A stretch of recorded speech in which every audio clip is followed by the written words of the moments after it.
भगवान श्री विष्णु ने बताया कि तुलसी में रोजाना जल देने से क्या फल मिलता है। एक समय की बात है, माता लक्ष्मी ने भगवान विष्णु से पूछा, हे नाथ, आप तो तीनों लोकों के स्वामी हैं, आपकी तीनों लोकों में पूजा होती है, सभी आपकी कृपा पाने के लिए उत्सुक रहते हैं, फिर भी आप रोज इस तुलसी के पौधे की पूजा करते हैं, इसे रोजाना जल क्यों चढ़ाते हैं? मैं इस तुलसी के पौधे को जल चढ़ाने का महत्व जानना चाहती हूँ। माता लक्ष्मी की बात सुनकर भगवान विष्णु ने कहा कि हे देवी, तुलसी साक्षात लक्ष्मी का ही रूप है। तुलसी की रोजाना पूजा करने के कई फायदे हैं और तुलसी को जल चढ़ाने मात्र से ही मनुष्य के कई पाप नष्ट हो जाते हैं। तुलसी को जल देने का महत्व बताने से पहले मैं तुम्हें एक पवित्र कथा सुनाता हूँ। इस कथा के माध्यम से तुम्हें तुम्हारे इन प्रश्नों के उत्तर मिल जाएंगे। इसलिए हे देवी, आप इस कथा को बड़े ध्यान से सुनना। भगवान विष्णु ने कहा कि देवी, जो भी मनुष्य सिर्फ इस कथा को ध्यान लगाकर पूरी सुन लेता है, उसे 100 वर्षों तक तुलसी को जल देने का फल प्राप्त होता है। माता लक्ष्मी ने कहा, स्वामी, मैं इस कथा को बड़े ही ध्यान से सुनूंगी। आप मुझे वह पवित्र कथा सुनाना शुरू कीजिए। भगवान विष्णु ने कहा कि हे देवी, बहुत समय पहले की बात है, किसी नगर में एक ब्राह्मण रहता था। उसका जन्म तो ब्राह्मण कुल में हुआ था, लेकिन उसके कर्म नीच प्रवृत्ति के थे। वह ब्राह्मण हमेशा ही झूठ बोलता और गलत तरीके से पैसा कमाता था। उसका मन हमेशा बुरे में ही लगा रहता था। वह सदैव ही जुआ, वेश्यावृत्ति और चोरी में ही लगा रहता था। उसने अपने जीवन में कभी भी पुण्य के काम नहीं किए थे और शास्त्रों का अध्ययन भी नहीं किया था। ब्राह्मण होते हुए भी कभी पूजा पाठ नहीं किया। सदैव ही उसका मन दूसरों के धन पर लगा रहता था और वह दिनों में भी जो धन कमाता उसे रात्रि में जुआ और वेश्यावृत्ति में उड़ा दिया करता था। इस तरह वह ब्राह्मण अपने जीवन को पाप कर्मों में ही गुजार रहा था। उसने अपने मुख से कभी भगवान का नाम नहीं लिया और ना कभी देवी देवता का पूजन किया। इस प्रकार से पाप करते हुए उसे कई वर्ष बीत गए। फिर वह ब्राह्मण कुछ खरीदारी करने के लिए एक नगरी में जा पहुंचता है। उस नगरी के पास में गंगा नदी बहती है और उस नदी में स्नान करने के लिए दूर दूर से लोग आया करते थे। फिर वह ब्राह्मण गंगा जी के किनारे एक आश्रम में ठहरता है। उस आश्रम में अनेक विद्वान ब्राह्मण प्रतिदिन पुराणों का पाठ तथा भगवान की भक्ति में लीन रहते थे। वह ब्राह्मण भी ढोंग करता हुआ वहीं पर उनके साथ रुक गया और उन ब्राह्मणों के साथ रहकर उसे भी भगवान का नाम लेने का अवसर मिल रहा था। वह उसी स्थान पर कुछ दिनों के लिए रुका रहा। वहां पर आए हुए लोगों ने गायों का पूजन करके ब्राह्मणों को भोजन कराया, तो उस ब्राह्मण ने भी उनके साथ बैठकर भोजन किया और भगवान का प्रसाद ग्रहण किया। वहीं पर उस आश्रम में एक तुलसी का पौधा था। वह ब्राह्मण जाने अनजाने में उस तुलसी के पौधे में पानी डालने लगा। उसके मन में कोई विचार नहीं आया कि वह क्या कर रहा है।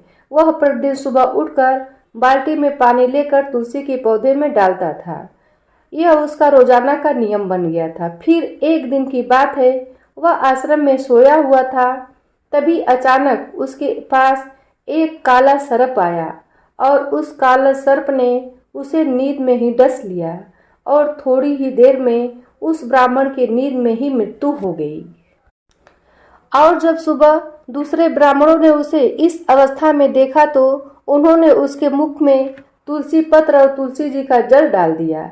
फिर उन ब्राह्मण को पता चला कि उसकी तो मृत्यु हो चुकी है। तब वहां पर यमदूत आते हैं और उस ब्राह्मण को पकड़कर यमलोक ले जाने लगते हैं। यम रास्ते में जाते हुए वह ब्राह्मण विलाप करने लगा और यमदूतों से कहने लगता है कि हे यमदूतों, मुझे कहाँ ले जा रहे हो और मेरी मृत्यु किस कारण से हुई है। तब यमदूत कहने लगते हैं कि ब्राह्मण, तुमने जन्म से लेकर मृत्यु तक बहुत पाप कर्म किए हैं और तुम्हारे पापों के कारण ही तुम्हें एक काले सर्प ने काटा और जिसकी वजह से ही तुम्हारी मृत्यु हुई है। अब हम तुम्हें यमपुरी ले जा रहे हैं। वहां पर यमराज तुम्हारे पाप कर्मों का लेखा जोखा देंगे और निश्चित ही तुम्हें घोर नरक में डालेंगे। फिर से वह ब्राह्मण फूट फूट कर रोने लगा।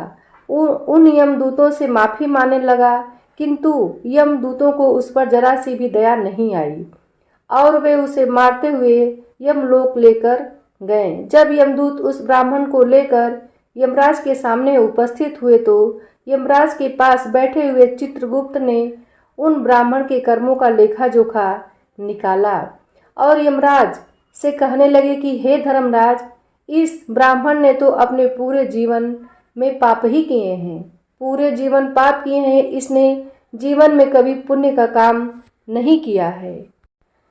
यह तो घोर पापी है, इसे तो हमेशा के लिए नरक में डाल दिया जाए। फिर यमराज कहते हैं कि हे यमदूतों, जीवन भर पाप करने वाले इस ब्राह्मण को उठाकर ले जाओ और इसे नरक में डाल दो। यमराज का आदेश मिलते ही वे यमदूत उस ब्राह्मण को लेकर नरक की तरफ चल दिए और ब्राह्मण को पीटते हुए नरक में ले गए। वे ले जाकर उसे खौलते हुए तेल की कढ़ाई में डाल दिया, परंतु जैसे ही उस ब्राह्मण को खौलते हुए तेल की कढ़ाई में डाला तो वह एकदम से ठंडा और शीतल हो गया। इस घटना को देखकर उस यमदूत को बड़ा ही आश्चर्य हुआ। ऐसा उसके साथ पहले कभी नहीं हुआ था। उस यमदूत ने कितने ही पापियों को उस तेल की कढ़ाई में डाला था और वे सभी उस तेल में गिरकर छटपटाने लगते थे, लेकिन जैसे ही उस ब्राह्मण को गर्म तेल की कढ़ाई में गिरा तो वह तेल अचानक से शांत और शीतल हो गया। इस आश्चर्यजनक घटना को देखकर वह यमदूत जल्दी से दौड़ता हुआ यमराज के पास पहुंचा। यमदूत को देखकर यमराज ने कहा कि हे यमदूत, क्या बात है, तुम इतने घबराए हुए क्यों लग रहे हो? फिर वह यमदूत कहता है कि हे धर्मराज, आपने जिस ब्राह्मण को नरक में डालने के लिए कहा था, मैंने जैसे ही उसे खौलते हुए तेल की कढ़ाई में डाला तो उस भट्ठी की अग्नि बुझ गई और वह खौलता हुआ तेल भी बिल्कुल ठंडा हो गया। फिर यमराज कहते हैं कि हे यमदूत, यह तो बड़ी ही विचित्र घटना है, ऐसा तो पहले कभी नहीं हुआ था। यमराज विचार कर ही रहे थे, तभी वहां पर नारद मुनि प्रकट होते हैं। नारद मुनि को देखकर यमराज अत्यंत प्रसन्न होते हैं और उन्हें प्रणाम करते हैं। यमराज नारद मुनि का स्वागत करते हैं। फिर यमराज नारद मुनि से कहते हैं, मुनिवर, आप उचित समय पर आए हैं। हमने आज और अभी एक अत्यंत पापी ब्राह्मण को नरक में गिराया है, किंतु उसके गिरते ही नरक की अग्नि ठंडी पड़ गई है और खौलता हुआ तेल भी शीतल हो गया है। तब नारद जी मुनि यमराज से कहते हैं, धर्मराज, आपने जिस ब्राह्मण को नरक में डाला है वह नरक में डालने योग्य नहीं है, क्योंकि उस ब्राह्मण के द्वारा अनजाने में ही ऐसा कर्म हुआ है जो नरक का नाश करने वाला है। जो मनुष्य पूर्ण कर्म करने वाले लोगों की संगति करता है उसके पुण्य का भाग जरूर मिलता है। और यह ब्राह्मण तो कई दिनों तक भगवान के भक्तों के साथ ही रहा है। इस ब्राह्मण ने आश्रम में रहते हुए रोजाना तुलसी में जल डाला है, इसलिए यह ब्राह्मण बड़ा पुण्य आत्मा बन गया है और इसके सारे पाप नष्ट हो गए हैं। यह ब्राह्मण अब स्वर्ग लोक में जाने का अधिकारी बन गया है। इस ब्राह्मण ने अनजाने में ही इतना पुण्य कमाया है जो कई जन्मों तक मनुष्य को प्राप्त नहीं होता है। इसलिए हे धर्मराज, आप इस ब्राह्मण को नरक में न डालो और इसके पापों के लिए इसे केवल इतना दंड दो कि इसे सभी नरकों का दर्शन करा दो। नारद मुनि की बात सुनकर यमराज बहुत खुश होते हैं और उस ब्राह्मण को नरक से निकाल कर लाते हैं और अपने यमदूतों से कहते हैं कि हे यमदूतों, इस ब्राह्मण को ले जाओ और संपूर्ण नरकों का दर्शन कराओ। फिर यमदूत उस ब्राह्मण को ले जाते हैं और संपूर्ण नरकों का दर्शन कराते हैं। भगवान विष्णु ने कहा, देवी, इस प्रकार से यमदूत उस ब्राह्मण को संपूर्ण नरक का दर्शन कराते हैं और उसे यक्ष लोक में ले जाते हैं और फिर वह ब्राह्मण एक यक्ष बन जाता है। भगवान विष्णु कहते हैं कि हे देवी, वनस्पति नाम तुलसी, मास नाम कार्तिक, तिथि नाम एकादशी। भगवान कहते हैं कि हे देवी, वनस्पतियों में मुझे तुलसी प्रिय है, मास में कार्तिक मास और तिथि में एकादशी प्रिय है। इसलिए इसके लिए जो भी मनुष्य रोजाना तुलसी की पूजा पाठ करता है और तुलसी को जल देता है, वह मनुष्य मुझे बहुत अधिक प्रिय है। उस मनुष्य की कभी भी दुर्गति नहीं होती है और वह मनुष्य कभी नरक में नहीं गिरता है। जिन घरों में तुलसी का पौधा सदैव ही हरा भरा रहता है, उस घर में सुख, शांति और समृद्धि बनी रहती है। भगवान विष्णु कहते हैं कि हे देवी, मेरी पूजा में और मुझे चढ़ाए जाने वाले भोग में तुलसी के पत्र अवश्य होने चाहिए, क्योंकि तुलसी पत्र के बिना मैं किसी भी प्रकार का भोग स्वीकार नहीं करता। इसलिए प्रत्येक घर में तुलसी का पौधा अवश्य होना चाहिए। अगर आपके घर में तुलसी का पौधा है तो सुख, शांति और समृद्धि के लिए तुलसी को चुनरी अवश्य चढ़ाने चाहिए। हमेशा ध्यान रखें कि तुलसी का पौधा चुनरी के बिना अधूरा होता है। तुलसी केवल एक पौधा ही नहीं बल्कि वह एक देवी है, मेरी अर्धांगिनी अर्थात विष्णु की पत्नी है। इसलिए तुलसी को चुनरी अवश्य चढ़ाना चाहिए, क्योंकि इससे पति पत्नी में प्रेम और विश्वास बढ़ता है। पति पत्नी का दाम्पत्य जीवन खुशहाल बनता रहता है। घर में रहने वाली सभी महिलाएं सदा सुहागिन और सौभाग्यशाली रहती हैं। तुलसी का विवाह भी अवश्य करना चाहिए। इससे मनुष्य के सभी दुखों का अंत होता है और संसार सागर जीवन सुखमय बनता है। भगवान विष्णु कहते हैं कि हे देवी, तुलसी के पौधे के आसपास अपने मुख से अपशब्द नहीं बोलने चाहिए। तुलसी के नज़दीक भूल से भी जूते, चप्पल अथवा झाड़ू पोछा नहीं रखना चाहिए, इससे पाप बनता है। तुलसी के पौधे के पास जल से भरा हुआ बर्तन भी नहीं रखना चाहिए। तुलसी के पौधे के पास दीपक जलाने के बाद दीपक को वहाँ से हटा लेना चाहिए, क्योंकि तुलसी के नीचे बुझा हुआ दीपक रखना अशुभ माना जाता है। जिस स्थान पर भी तुलसी का पौधा होता है, उस स्थान को हमेशा ही साफ और स्वच्छ रखना चाहिए। इसलिए नियमित रूप से तुलसी के पौधे के पास साफ सफाई का ध्यान रखना चाहिए। तुलसी के पौधे में शिवलिंग और गणेश जी की प्रतिमा नहीं रखनी चाहिए। साथ ही तुलसी के गमले में अन्य किसी भी प्रकार का पौधा भी लगाना अशुभ होता है। तुलसी के पौधे के पास कपड़े भी नहीं सुखाने चाहिए, अन्यथा कपड़ों का गंदा पानी तुलसी के पौधों पर गिर सकता है। और हमेशा ध्यान रखना चाहिए कि तुलसी के पत्र को नाखून से नहीं तोड़ना चाहिए, इससे तुलसी का अपमान होता है। यदि तुलसी के पत्ते सूख कर गिर जाते हैं तो उन्हें कचरे में नहीं फेंकना चाहिए, क्योंकि वे पत्ते पैरों के नीचे आते हैं, जो अच्छा नहीं होता है। उन पत्तों को आप तुलसी की मिट्टी में ही दबा दें। भगवान विष्णु कहते हैं कि हे देवी, रविवार के दिन तुलसी के पत्ते नहीं तोड़ने चाहिए और रविवार को तुलसी को जल भी नहीं चढ़ाना चाहिए। बाकी सब दिन तुलसी को सुबह स्नान से निवृत्त होकर जल देना चाहिए और शाम के समय एक दीपक जलाना चाहिए। भगवान विष्णु कहते हैं कि हे देवी, अक्सर महिलाएं स्नान के बाद अपने खुले बाल रह कर भी तुलसी को जल देती हैं, परंतु ऐसा करना गलत होता है। महिलाओं को हमेशा ही अपने बाल बांधकर माथे पर सिंदूर लगाकर ही तुलसी को जल देना चाहिए, इससे तुलसी का आशीर्वाद प्राप्त होता है।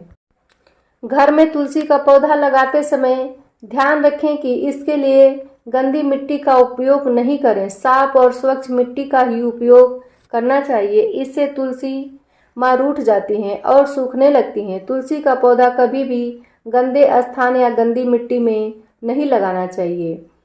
नाली अथवा बाथरूम के पास तुलसी के गमले को भी कभी नहीं रखना चाहिए, अन्यथा गंदा पानी तुलसी के पौधे में गिर सकता है, जो बहुत ही अशुभ माना जाता है। घर में तुलसी का पौधा कभी सूखना नहीं चाहिए। शास्त्रों में ऐसी मान्यता है कि तुलसी का पौधा सूखना अकाल मृत्यु की सूचना देता है।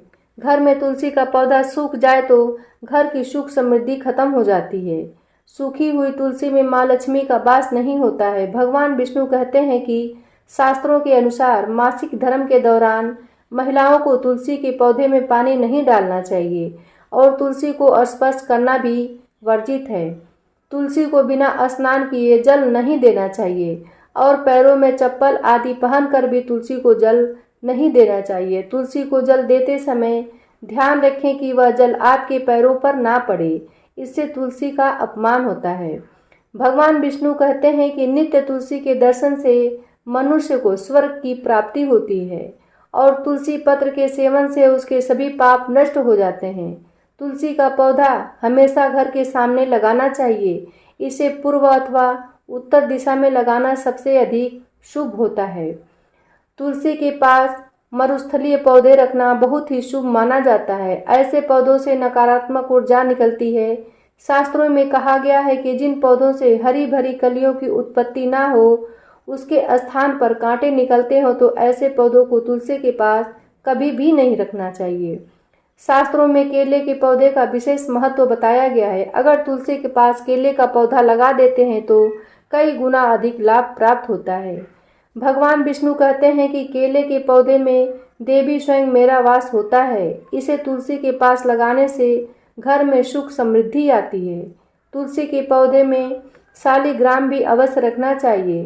तुलसी के गमले में शालिग्राम रखने से तुलसी का और भी अधिक शुभ प्रभाव आपको दिखाई देता है। शालिग्राम मेरा ही रूप है। यह काले रंग का पत्थर होता है जिसे विलक्षण एवं मूल्यवान माना गया है। इसे अगर तुलसी के गमले में रखेंगे तो आपके घर तुलसी का और भी अधिक शुभ प्रभाव आपको देखने को मिलेगा। शालिग्राम मेरा ही निराकार रूप है। यह काले रंग का पत्थर होता है जिसे विलक्षण और मूल्यवान माना गया है। इसे अगर तुलसी के गमले में रखेंगे तो आपके घर में घर से संपूर्ण नकारात्मक ऊर्जा नष्ट हो जाएगी। घर में केवल एक ही शालिग्राम की पूजा करनी चाहिए।